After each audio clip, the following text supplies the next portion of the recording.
Hello and welcome to Apostolate of the Ear, where we aim to be quick to hear, slow to speak, and slow to wrath. I'm your host, Sean Mitchell, and joining me today are two guests, Dr. Larry Chapp and Dr. Jordan Daniel Wood. Both guests that I've had on before. Guys, I don't have prepared introductions for you, and in the interest of time, we probably don't want to get too deep into that, but quickly, if there's anything you want to share with the listeners about yourselves, go ahead and do so, and then we'll move into the topic. Jordan, go ahead. Yeah, my name is Jordan Wood. I am a professor at Belmont University. And more importantly, I'm a father of four girls who constantly remind me of my humble origins. So, Yes, and I'm Larry Chapp, retired professor of theology, 20 years to Sales University near Allentown, PA, and now blogger and just general pain in the ass. That's what I am. And just having fun out here on my Catholic worker farm in northeastern PA. Anyway, it's great to be here. Thanks for having us, Sean. Absolutely. Well, I will say, just by way of preface, this is maybe the interview that I'm the most nervous for because I feel the most in over my head. It is going to be, I think, a theologically in-depth interview, or as in-depth as it can get in, 45 minutes to an hour. But you guys will kind of be running the show from that perspective, and I'll just be listening. So the article, or the reason for the conversation, it was kind of spawned by my reading an article that Jordan posted on his Facebook. The title of the article is Crisis of a House Divided, Jordan Wood and the End of the Ressourcement Thomist Settlement, by the author Tim Troutner. And I forget Tim's Substack name, but in any case, it was posted on his Substack. You could find it by searching that title. And I'll give a brief summary of my understanding of what Tim was kind of getting at, and then we'll go to the points that I want to touch on here. So essentially, Tim starts the article by saying that he's not doing a review of your book, The Whole Mystery of Christ, Jordan's book, The Whole Mystery of Christ, in the standard sense where he's looking at the work on a granular level, but he was doing kind of a meta review of the work's reception as well as its theological significance in current day theological conversations. And he talks about how your work really had an interesting reception in that people who are otherwise kind of theological allies or are closely aligned with your theological ethos, Jordan, still had hesitancy and had some criticisms of your work. And then he notes that they also begrudgingly praised it, which I thought was kind of funny. But in any case, he says the reason for that is because you, I think how he put it was kind of explode certain key tenets of lowercase o theological orthodoxy that he says are the core tenets that hold together I think, fraying alliance, at least in his view, between the Thomists or neo-scholastics and ressourcement or nouvelle theology thinkers. So that's really what I want to touch on, is those key tenets, and where someone like Larry, who is a nouvelle theologie, ressourcement thinker, and someone like yourself, where you guys may differ. Because Larry commented on the article when you posted it saying, he gave it praise, but also said he is a thinker who really values the analogical interval, which is one of the key tenets that are listed there. So quickly, let me just, I'm going to look at the article myself here for a moment and just share the reasons for the settlement, what those tenets are, and then I'll ask my first question. So the reason for the settlement, or so says Tim, is that the ressourcement thinkers and the neo-scholastic thinkers had common interests. So they were interested in dogmatic and philosophical questions, which they felt were being abandoned in favor of political and economic activism. They shared a longing for doctrinal stability in the chaos of post-conciliar upheaval, and this is really where the alliance formed. And then they were united by shared sympathies regarding ecclesiastical culture wars, dissent, church governance, and even sexuality. So what he says became the case as a result of these common interests is that nouvelle theologie theologians could retain their kind of speculative daring, but they would have to kind of subscribe to a common grammar, and their theology would have to kind of be filtered through the bottleneck of this Thomistic grammar. So these are the three stipulations that it was said Nouvelle Theologie and Ressourcement theologians would have to hold to. One, and I think this is the most important, an unsurpassable analogical gap or caesura between creature and creator, even in Christ's own person. So there, I think what that's getting at, and correct me if I'm wrong, is it's kind of what the Catechism points out. Wherever we say there is a similarity between God and creation or God and man, it implies a greater dissimilarity. Two, the double gratuity of creation and redemption. So the counterfactual voluntarism in which God both could not have created and could have created without calling creatures to a supernatural end. And then finally, insistence on faith's inaccessibility to speculative reason. We're not going to have time to get into all three of those key tenets. I think most interestingly is number one, an unsurpassable analogical gap or caesura between creature and creator, even in Christ's own person. So what the author of this article says is that even, thinkers who are aligned with you, Jordan, like David Bentley Hart or John Milbank, they quibble with points 2 and 3, but they are firmly rested on point 1, the analogical interval. So what I'd like to see, Jordan, is do you accept that as a grammatical stricture that we should be bound by, or do you think it has any value at all? Just tell me a little bit about your thoughts on that in relation to our doctrine of God and its implications for theology. So just a small topic. I know, right? And I was about to say what I like most about Tim's article is just it makes me sound really important, I know it does. Yeah, and you are important, but you are important, Jordan. Come on. Well, I appreciate that. I'm going to pass it along to my 10-year-old.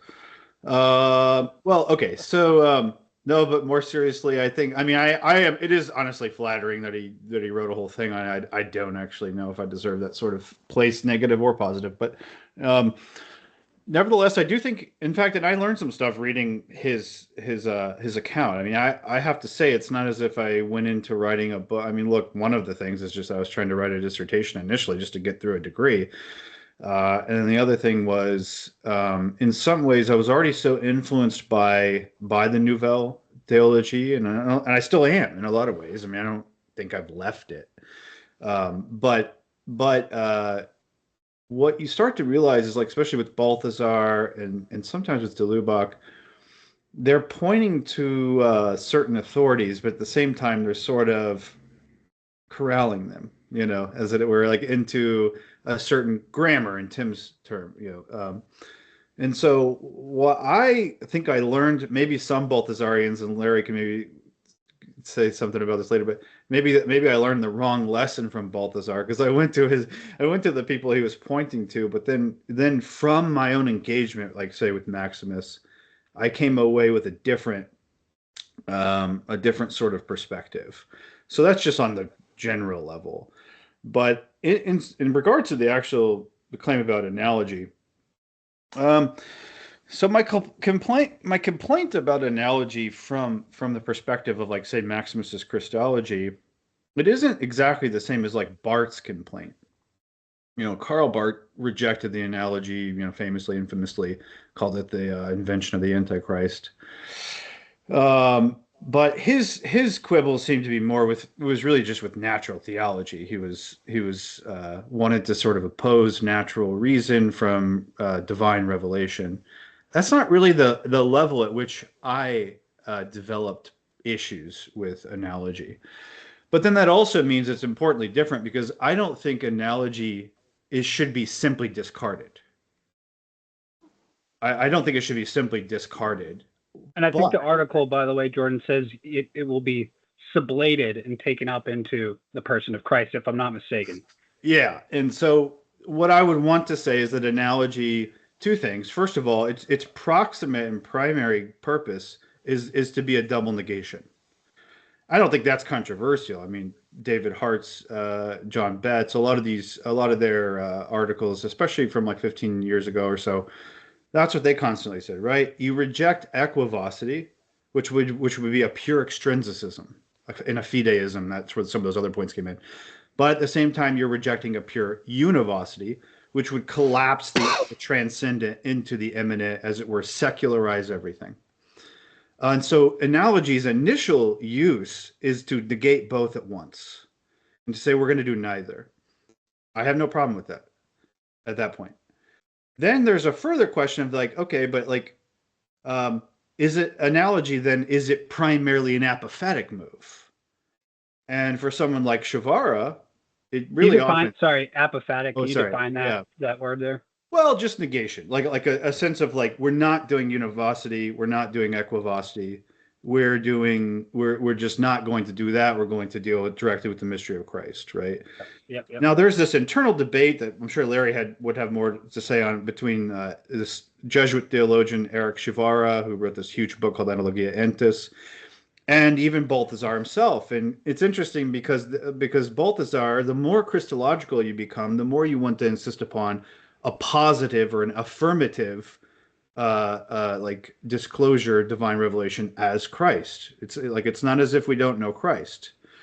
We don't finish getting to know Christ, sure, just like you don't get finish getting to know any person. But nevertheless, it's not as if, like when Paul in Acts 17 goes to Athens and the altar of the unknown God, he doesn't just say, well, let me tell you, he's actually even more unknown than you think. No, it's, we're going to proclaim to you the God who was revealed in the sky named Christ, who God raised from the dead.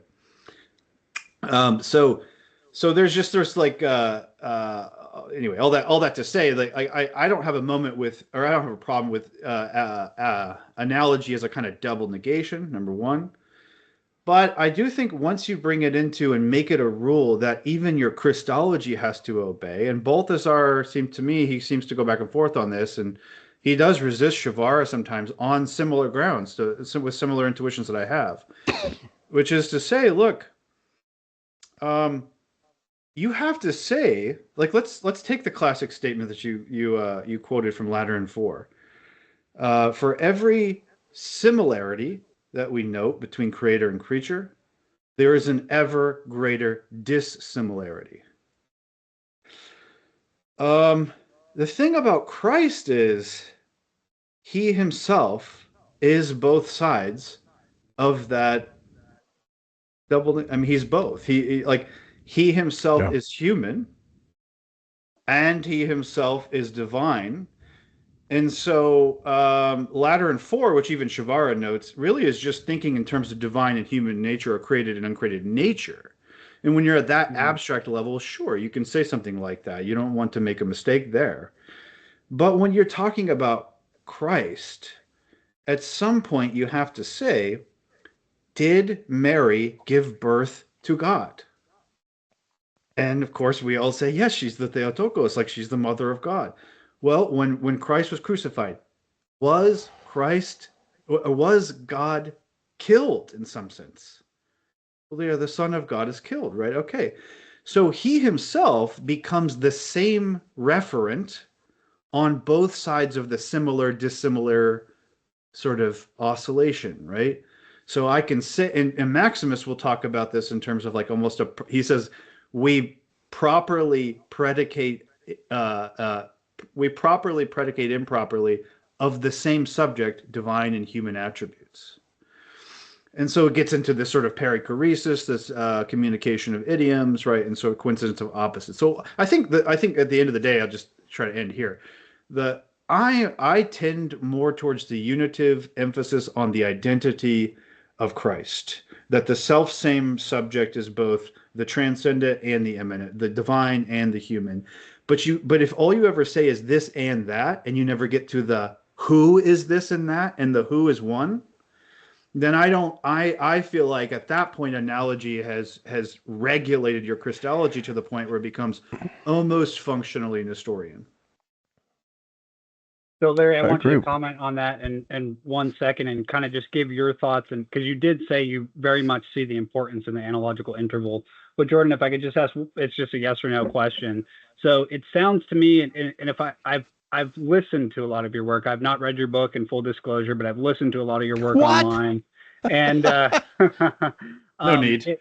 if I've understood you correctly, you'd probably say you're not a univocal thinker, you're not a equivocal thinker, you're not a thinker of analogy. Primarily, you're a synthetic thinker, in that these opposites, I guess, are synthesized in Christ. Is that an accurate representation of your thought? Yeah, it's exactly. It's just to say that what I call in the book Christologic is not adequately stated by any of those logics. Yep. Yeah. Okay. Yeah. Larry, go ahead. And I don't disagree with that, and it's why I have it. Even though I have some quibbles, I have a deep sympathy with Jordan's approach to things, because I think a synthetic approach that transcends, in some sense, analogy without negating the genuine insight of analogy is genuinely a fruitful approach. When I said in my response, whatever it was, Facebook, Twitter, I don't know, that I'm wedded to the analogical interview, it's simply in the sense that Jordan has already described it, that I don't know how you can do Catholic theology in that sort of both and sort of synthetic approach without acknowledging no univocity, no equivocity. There's this other thing called analogy. Now, but I think Jordan's entirely correct that analogy in that sense is absolutely critical, it's essential, and so on. But then I would step back and say, yeah, well, so what? And say, what the heck is it leading us to?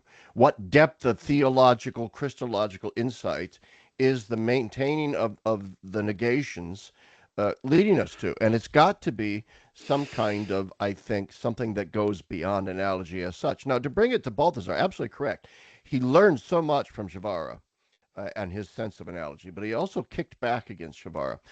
It seems to me, obviously, every Balthasarian has their angle on Balthasar, and I wrote my dissertation essentially on his metaphysics in volumes 4 and 5 in English, volumes 4 and 5 of the Aesthetic, the realm of metaphysics in the ancient world and the realm of metaphysics in the modern world, which is really all setting the stage for his Christology and his theology of revelation and so on. And in there, what sort of begins to come out is, and the reason why he begins with the aesthetics is Balthasar's major issue with Shavara and others is Balthasar resisted, in a sense, the metaphysical tail wagging the Christological dog. He resisted the notion that one begins with a philosophy and a metaphysic which begins as a kind of propedeutic into which one then fits Christ, into and in a sense domesticates Christ within this system, as Balthasar called it. He called it many things, the system, but in this sense, and his chief interlocutor in this regard, I think, is to a certain extent just the neo-scholastics, but I think he also had certain sort of liberal German Protestant theologies in mind as well, that seemed beholden to a foreign philosophy. And so, but analogy was obviously huge for Balthasar, but here's the deal. I think Jordan is entirely correct about something, which is and why I like Troutner's article about, although I have a quibble about something I'll get to in a second, the Ressourcement thought. My quibble is that I don't think Ressourcement felt constrained to speak within a Thomistic grammar. I don't see that at all. Nowhere do I see that, in fact. I think, unless I'm completely misunderstanding Troutner's point about what grammar he's talking about, I don't believe that De Lubac, Balthasar, Danielou, Congar, Chenu, Guardini, Ratzinger, Rahner, any of these guys. Well, ironically, Rahner is probably the most Thomistic of them all, or scholastic of them all. But anyway, my point would be that the heart and soul of Ressourcement theology is a rejection. I'm going to say this. It's a rejection of Aquinas on this grounds, that Aquinas is right as far as he goes, but Aquinas doesn't go far enough. That Aquinas essentializes everything, and that everything gets read through the lens of this essentialized cosmos. Instead, the Ressourcement thinkers, in going back to the Church Fathers, wanted to retrieve subjectivity in history. And here's where I think Maximus the Confessor and Jordan's insights and what Balthasar was trying to achieve is so important. The dividing line between the Thomists and the Ressourcement thinkers is historicity and subjectivity. And you still see it today in the rad trads, who constantly go after the communio theologians, Ressourcement, as crypto-modernists because they love to dabble in subjectivity and so forth.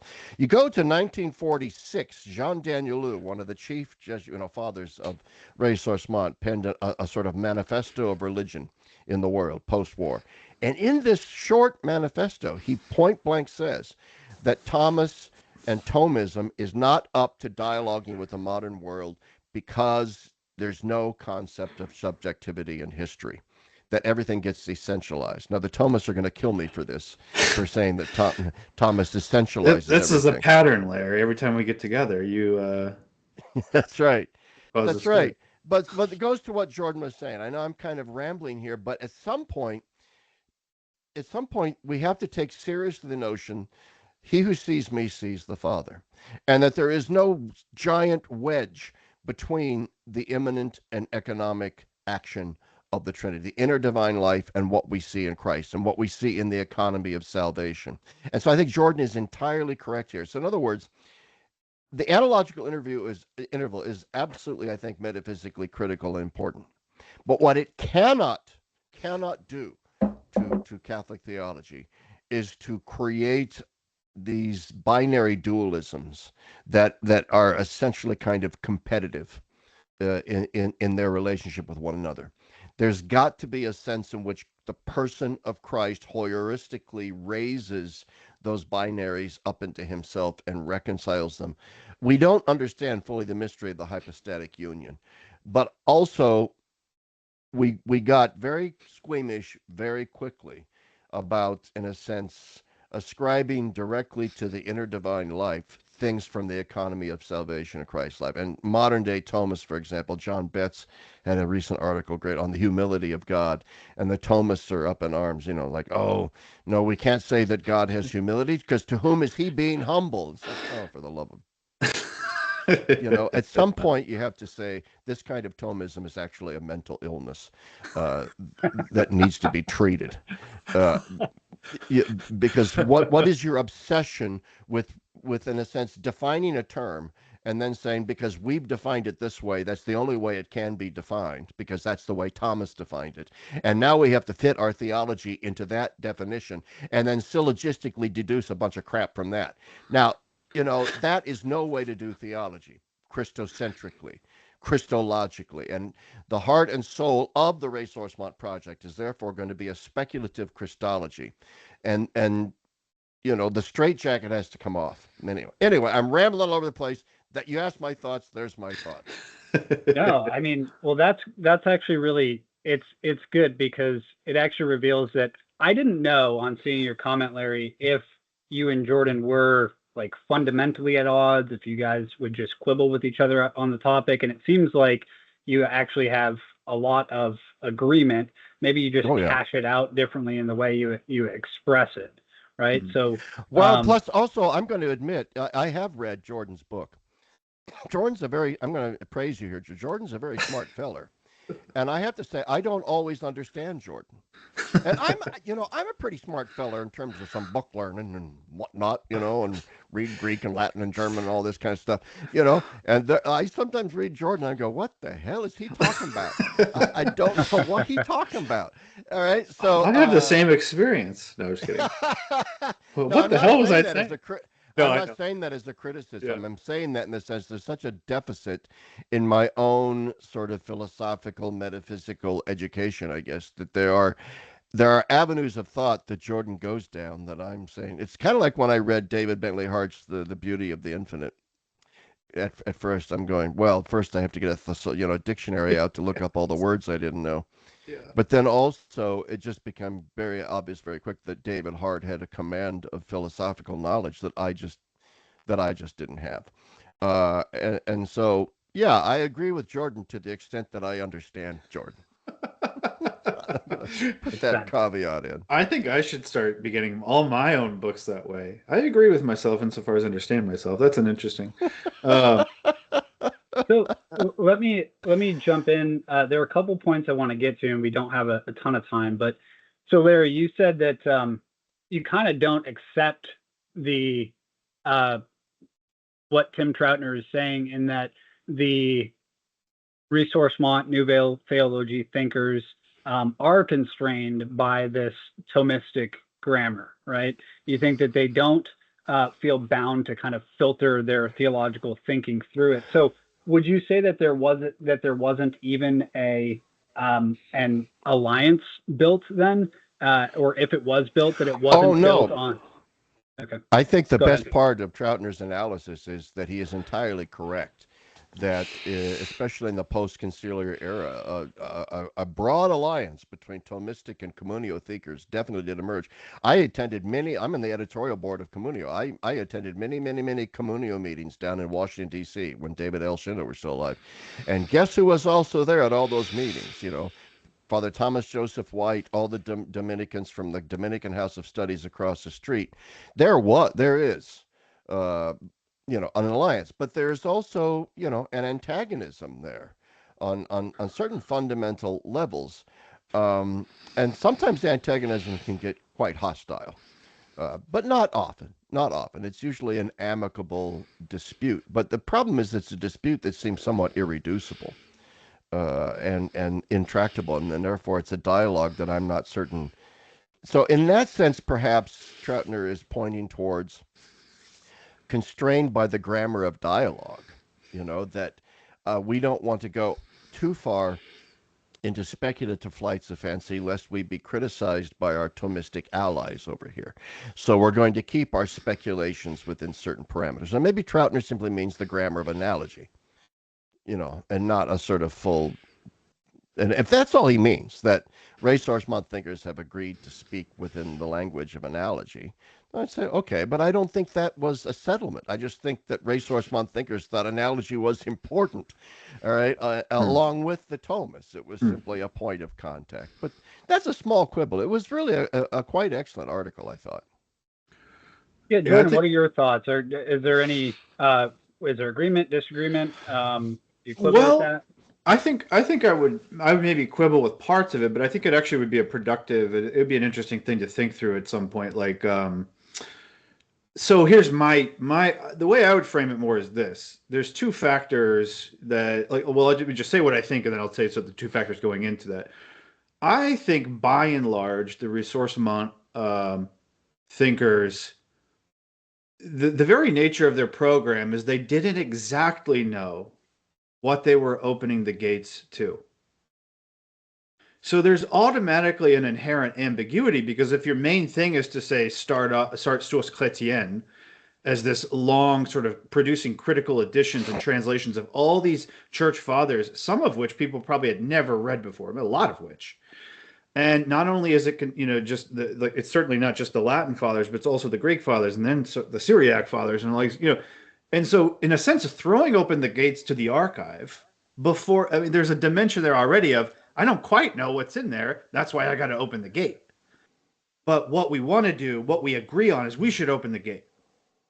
And so in that sense, I do think, and a lot of these thinkers, I don't always know if even they always know what they're getting into and what they're opening us up to or giving us access to. And so that sometimes I think that explains some of, like Balthazar's two editions of the Maximus the Confessor book, or what he does with the Gregor of Nyssa book, or the French Origin book.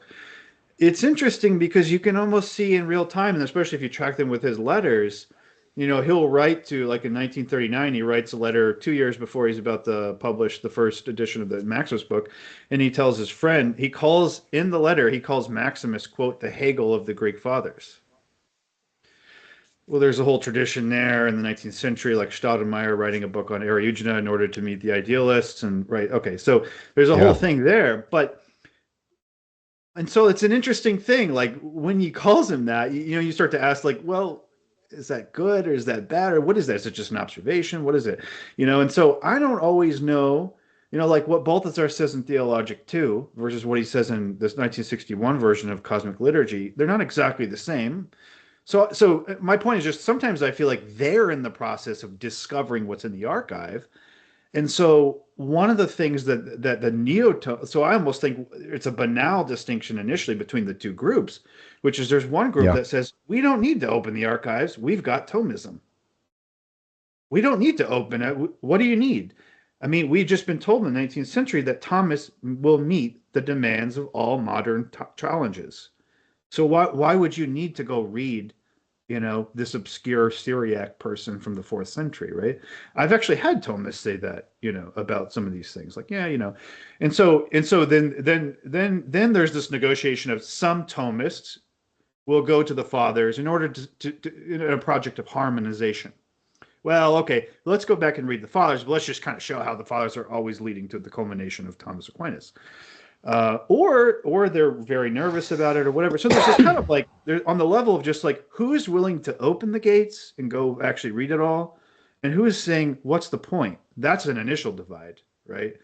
And then the further complications, that's one factor. The further complication is that since especially late 19th century Catholic, even magisterial tradition starts to merge the Catholic view with Thomas Aquinas's view, well, then now there's an additional incentive to downplay everyone else. And I think often I agree with those that say unfairly, even to Thomas himself. Because now it's like, I don't know, I don't think Thomas wanted to be that. I think he's an exemplar. And what happens is when you raise somebody else, like inadvertently even, what happens when you raise somebody else, say, this guy is more or less the representative of all Catholic thinking. Well, actually, you've made it impossible to follow his example for the sake of having simply to repeat the what he accomplished, right? And so there's this weird dynamic there. All to say, I would maybe want to tell the story more as I don't always know if the Ressourcement people quite know what they're opening up to, and that's to me that's part of their point. That's part of their point. Yeah, like we've got work to do. Analogy is good. Maybe it's not sufficient all the time, And so I think Tim's point would be, and by the way, I should say, just in Tim's defense, I think he's actually most interested and influenced by the third thing he lists about the relationship between faith and reason. Speculative reason, yeah. And I think he did a lot of work on like grammatical Thomism and stuff, and they're making claims about how they're a version of resource. So anyway, I just wonder how much that influenced his framing. But nevertheless, I would just say, for me, it's like, let's just take my own example. I took Balthasar at his word that Maximus was one of the greatest minds. And it was, and I'm indebted to Balthasar for like leading me to Maximus. But then when I go and read Maximus, and then I go back and read Balthasar sometimes. Again, I think Balthasar is struggling through different things. There are times where I'm like, Maximus himself is making you nervous. It's Maximus himself who's making you nervous, not what other people are doing with him. And so I think Tim's point is when somebody like me comes along, and in some ways I sort of stumble into it. I don't always know what I'm doing, what I'm affecting. And I kind of say, well, I'm actually okay with what Maximus is saying. And so, and then people are like, well, hold on a second. You're saying creation is incarnation now due to Maximus, but doesn't that collapse the distinction between creator and creature? And then I'm saying back, yeah, but don't you worship Jesus Christ and not call that idolatry? So how is it the same logic by which you don't think it's idolatrous to worship a human being who has a mother who is created is the same logic I'm saying metaphysically, that we don't necessarily need to say, well, we're pantheists pure and simple now because creation is incarnation, right? And so now we're in this like different discussion that I'm not sure everybody fully anticipated, but that I've sort of forced inadvertently or not. I don't always know what I'm doing. I'm forcing to the foreground maybe, and maybe it's a neuralgic point, certainly for certain sorts of Thomists. No, yeah. Well, I'm glad you got. I just want to say really quick, and then Larry, I'll have you comment on what Jordan said there. I'm glad you got there, Jordan, because I knew that this was going to be a key point in the discussion. Is your contention that creation in some sense is incarnation, right? So based on that sentence which you've repeated ad nauseum in multiple interviews, that, the word of God, very God, wills everywhere and in all things to actualize the mystery of his incarnation, right? You take that in some way strictly literally, right? So, but Larry, go ahead and respond to what Jordan said. Any thoughts? Well, I think it's absolutely true that the Ressourcement thinkers were not quite aware of what they were unleashing upon the world. And I agree with Jordan. I think that was precisely kind of their point. One of the things that attracted me to Ressourcement thinkers is that I myself have never been a fan of any form of scholasticism. And by that, I don't mean a certain way of doing theology. I mean, when a tradition arises around a thinker, and then an interpretive body of thought arises around that thinker. So it becomes a kind of system. And you Calvinists, you see this amongst Calvinists as well. So you get a kind of Protestant scholasticism, a Calvinist scholasticism. Now you get, and I think Thomas would have been appalled at this 1,000-year-long tyranny of turning his thinking into this system of scholastic. And so I'm also leery. The late great David L. Schindler said that one of his great fears was that for ressourcement theology to become itself a kind of scholasticism, in the sense that now all we do is comment upon Balthasar and comment upon Danielou and endless debates about what did de Lubac really mean about this, rather than focusing on the dynamic, if you will, that they created, the methodology that they created for doing theology. So I like what Jordan had to say about, you go read Balthasar on Maximus, and then you go read Maximus, and you realize, you begin to and this is so true of so many thinkers that I read. Balthasar for me was just this great, huge door that opened my mind intellectually. And every name that he mentioned, every thinker that he exposited, I went and looked up. I went to the extent that I could and had time, and I would read on my own. And what I began to appreciate was the creativity that Balthasar used in appropriating these guys, but also realizing he didn't always appropriate them the way I think I would. But I think Balthasar would be okay with that. And so, in other words, I'm not going to sit here and say, well, I'm going to defend Balthasar's reading of Maximus because that's what a good Balthasarian scholastic is going to do. No, I think Balthasar got some stuff wrong, but he didn't, he was there to unleash something. All right. And in fact, and sometimes there is just a plain old fashioned naivete. I was rereading Balthasar's great little book called Raising the Bastions, Razing, raising as in destroying, which was, written before the council. And it was about, in a sense, destroying fortress Catholicism, that kind of scholastic ghetto. And I think for the most part, it is filled with brilliant insights, as is common with Balthasar. But there, on the other hand, there's also this naivete about it, where you get this sense of, well, if we just get rid of these damn scholastics, then we'll unleash this great, energetic, creative springtime in the church, and we're going to have just this wonderful time of great creative theologies arising. I don't think even Balthasar expected that what the Nouvelle Theologie was actually going to unleash, all right, was a kind of revolution in doing theology that the Nouvelle Theologie could not control itself. And reason why Communio develops is because Concilium was a bunch of ressourcement guys that went off in a sort of liberal political direction. And so you get this great divide. But all of it, I think, is still, just as it took centuries for the dust to settle after Nicaea and took several more councils, I think it's going to take a long time for the dust to settle. And it's not, so the reason why traditionalists are wrong is because it's not simply now a question of, well, let's just get rid of all of this modern stuff and go back to Thomas Aquinas. That genie is out of that bottle. Okay, and now there's simply no substitute for continuing the Ressourcement project. All right, I'm an implacable enemy of all sort of secularized, liberal progressive things that are obsessed with, all the hot button issues of the day. I'm an implacable enemy of that, but I'm an implacable enemy of traditionalism as well, and also an implacable enemy of neocons, and an implacable enemy of ressourcement scholasticism. So where that leaves me, I don't know. All I know is that's leaves you with a lot of enemies. Well, no, they're not enemies. They're dead ends. They're dead ends. Yeah. And what I think is we need an entire new generation of creative. That's what I like about Jordan. I don't always agree with Jordan.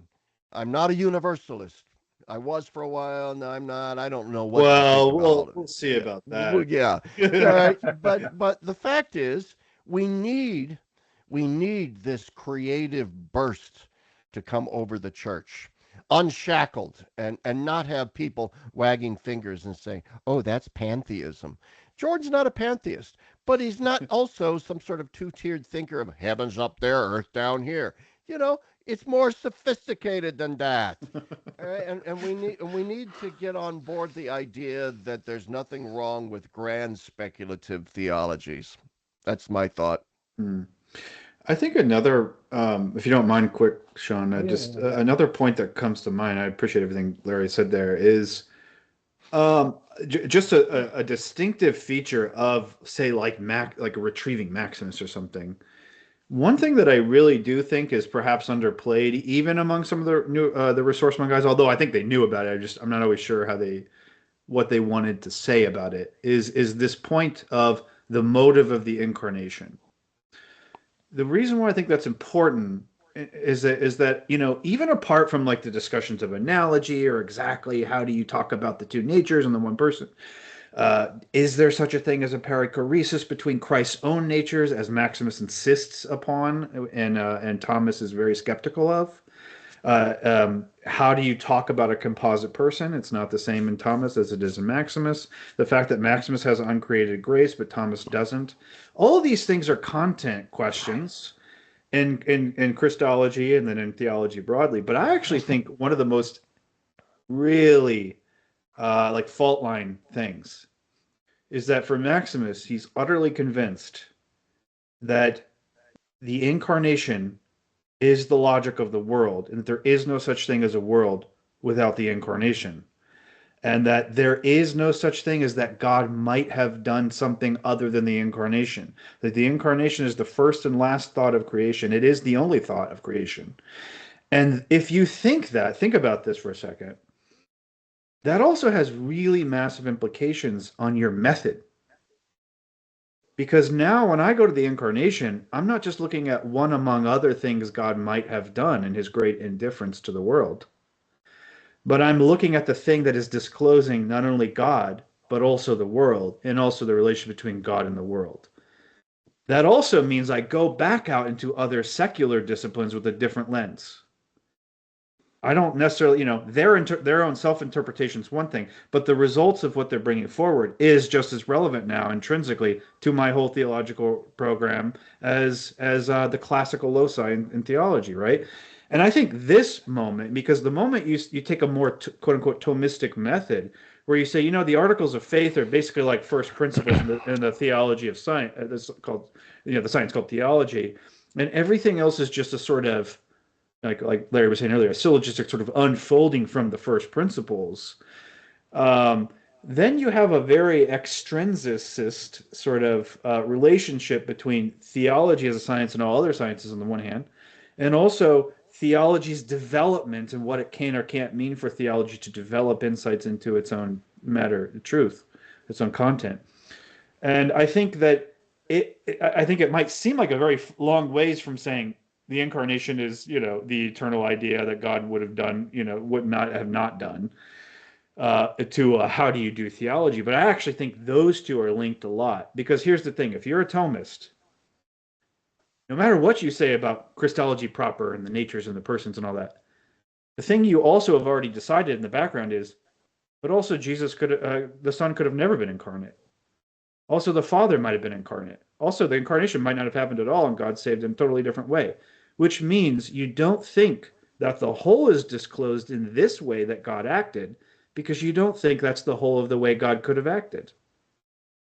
And I think that has to have an impact on your whole approach to theology itself. That last point is an excellent point, and one that drives me crazy that people can't see that.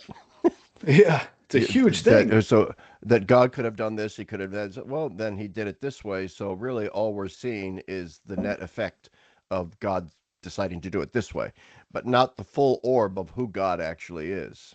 And that seems to contrary to the economy of salvation and what Christ actually says about it. Yeah. But it's interesting, and at this point, just the last quick little thing, this is where I think I've always wanted to do like a diagnostic essay on like different kinds of analogy, because I think a Thomistic use of analogy usually serves that end, to support a two-tiered extrinsicism. they capitalize on the double negation and say, because after all, I mean, God could have done all kinds. They sneak in then an affirmation. God could have done all kinds of things. Yeah. So No, I agree. Once again, to invoke the name of the late great David L. Schindler, he said that the great enemy of Christian theology in an incarnational mode is extrinsicism. And he identified that kind of extrinsic thinking with certain strands of Thomism, which is why he was Lubacian and believed that de Lubac overcame that. I'm not certain de Lubac did, but Schindler thought so. But anyway, I agree with you, Jordan. This brings. I'm going to open a can of worms that we'll have to close in 10 minutes because Larry has to go. But I do want to. Well, I'm not going to turn into a pumpkin in 10 minutes, but yeah, it is imperative that I leave in about 10 minutes. Yeah. Yeah. So we've established. I mean, really, I don't see any major points of disagreement from you guys. Certainly not fundamental, right? No. We've established that you both find value in the, I guess, what the author called the analogical interval or analogical thinking, but that it's kind of, I guess, taken up into the person of Christ, and it doesn't dominate our theological thinking, right? But I think what's also revealed in this is what piques my interest in particularly, Jordan, what you were saying, and I want to get Larry's thoughts if you guys see the same way in this regard, is what it means about the doctrine of creation ex nihilo. Jordan, you've spoken about this before, and it was actually it was odd because I had been thinking about it myself, and you kind of articulated for me what I couldn't quite articulate myself, which is that when we say creation ex nihilo, we mean creation from nothing. And there is a way in which it could be said, and Larry, I don't know if you agree with this, so perhaps you'll push back, but creation ex nihilo is creation from God, in that God is no thing. He is not a thing among things, right? As Bishop Barron likes to say, he's not a being among beings, he is being itself. And it seems to me that also lies at the heart of this idea that analogy can't reign supreme, because in some sense, Jordan, I think you would say creation ex nihilo, all that's saying is that there wasn't some pre-existent matter that God had to work with to create. But it can still mean, in another sense, that creation is from God. So again, open up a big can of worms. We have a few minutes, but Jordan, did I accurately represent your thoughts? And then Larry, what are your thoughts in response? Yeah, I mean, I do, and this is an instance where there have been times where I've run up against what people claim is the limits of the grammar of Christian orthodoxy.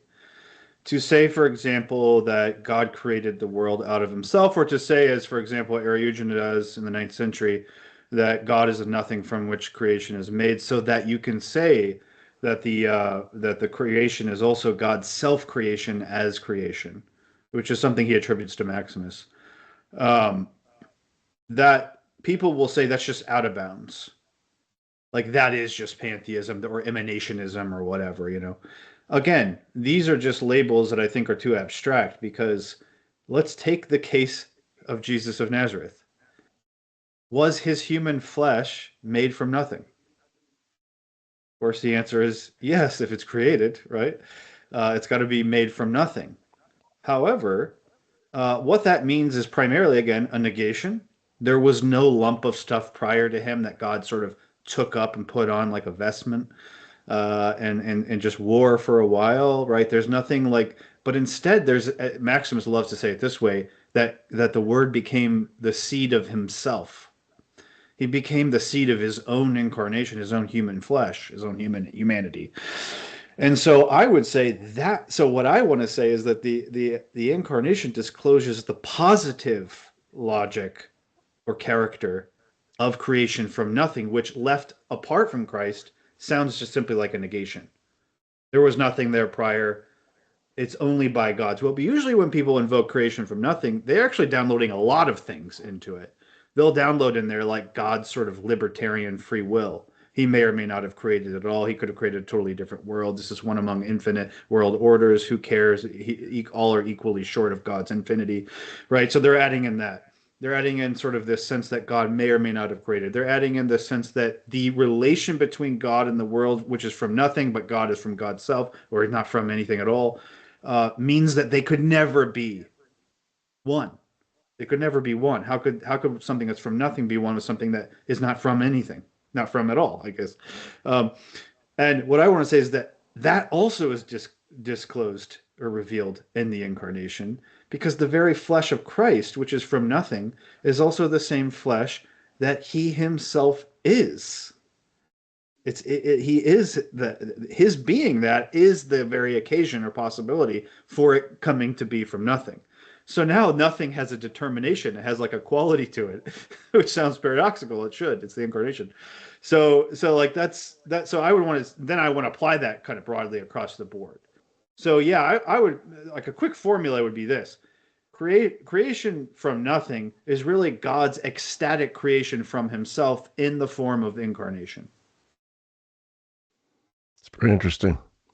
I think that I tend to agree with that. I mean, I think that ex nihilo does involve a statement about freedom, simply in the sense that it's an affirmation that God was constrained by nothing external to God in the creative action. You know, as you see this in all the ancient cosmologies and, you know, theogonies and things like this, where the gods struggle with one another, or there's a recalcitrant medium against which they have to push. So yeah, there's a sense where a high monotheism is being affirmed. There are no rivals. There is no struggle, and God was constrained by nothing. In that sense, I tend to have a very minimalist understanding of what the doctrine of creation ex nihilo means. It just means God wasn't constrained by anything. But that opens the door to a lot of speculation. And what I like about Jordan is that he links creation and incarnation so intimately. And I think this is really near and dear to so very, very many Ressourcement thinkers who saw in their study of the fathers this deep Christocentric focus on and reading every theological doctrine through this Christocentric lens. Now, Balthasar was critical of what he called Christomonism as well, whereas you also don't want to simplistically collapse God down into nothing more than, in a sense, what we can see through Christ. But nevertheless, I think that this link between incarnation and creation is the most fruitful path forward. And I think that there's going to be a fine line that has to be walked between just a sort of retrograde, garden variety, stupid, vulgar pantheism, you know, and the kind of extrinsicism that would have God up there and us down here. I don't know what Jordan would make of this quote from Balthasar, but in Balthasar's famous little book, first book to be translated into English by Ignatius Press, Heart of the World, Balthasar makes the following claim. He says, "We are like God precisely in the fact that we are not God, because love can only happen at a distance." And that is something that I've always meditated upon very, very deeply. And so I do resist any kind of simplistic, as I said, any kind of vulgar and simplistic pantheism that would simply monistically collapse everything into this single amorphous blob, this entity into which we are all dissolved. We are not God. And I think that's the point of the interval. But in another sense, yes, we are. Exactly. Yeah, we are. And so I don't know what to do with that. I think David Hart is struggling with this right now too, you know. And David's Hart seems to me to be trending more and more in a kind of monistic direction. But I could be misreading David too. So anyway, go ahead, Larry. I think. Oh, sorry. I just go ahead, Jordan. Just quickly, I do want to let Larry go here in a moment, but go ahead. Yeah, but I want to hear what Jordan's got to say.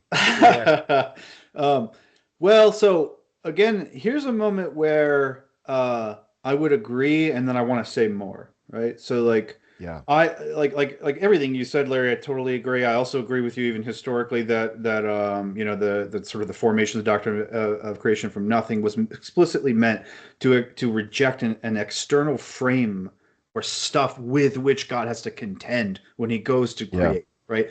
But and so I'm all on board with that. I also agree that it creates a sort of I don't like the word distance as much, but I understand that Baltzar has a nuanced understanding of that, so it's fine. But what I do think I agree on is the intuition that it has to be mutual recognition and attentiveness and intention and love, 100%.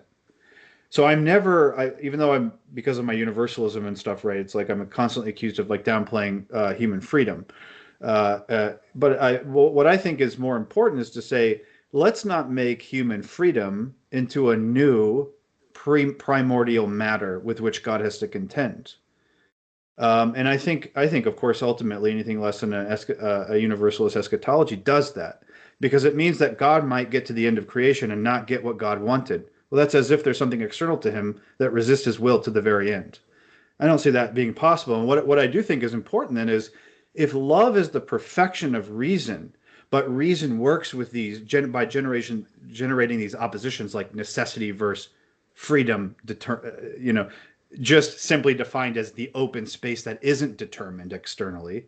So an anti-necessity, that's what freedom really is, but that's not what freedom really is. Instead, what I want to say is that, like, so for example, I would say, yes, creation from nothing preserves freedom, and you have to preserve that. On the other hand, it does not leave it open to any ultimate or eschatological caprice or arbitrariness or accidental. I agree. I agree. And Absolutely. so that, right. And so what I want to say is, there is such a thing as a necessity of love that is not the necessity of impersonal law. Yeah. And when Paul says in Romans 13, verse 10, that owe nothing to one another except the debts of love, he is not getting God off the hook, but he's showing that God is the best at fulfilling that debt of love, because he is love. And so there is where I rest my necessity, whether it's in creation or incarnation, and ultimately in the eschaton, is in the stability of love itself, which is nothing less than the stability of God. Amen, brother. Preach it. But, yeah, that's good stuff. I wish we had another hour and I could stay so we could talk about the eschatology stuff, because that too is endlessly fascinating. But I do got to go, unfortunately. Thanks, Larry. I have other thank engagements. You guys. Yeah, thank you, Larry. Thank you, Jordan. We'll go ahead and wrap up here. I think, Larry, you closed it out really, really well before Jordan jumped in, just by saying that, we are not God, but in some sense we are, and that's the mystery we're grappling with. There's the mystery. Yeah. And I think it's actually, that's related to the eschatological question that Jordan, it's very deeply related. Anyway, I think it's resolved in love, right? Jordan, Sean, thanks a lot. This has been good fun, seeing us. but I gotta go. Yeah. Bye-bye. Thanks, Peace. guys. Y'all have a good one. Bye.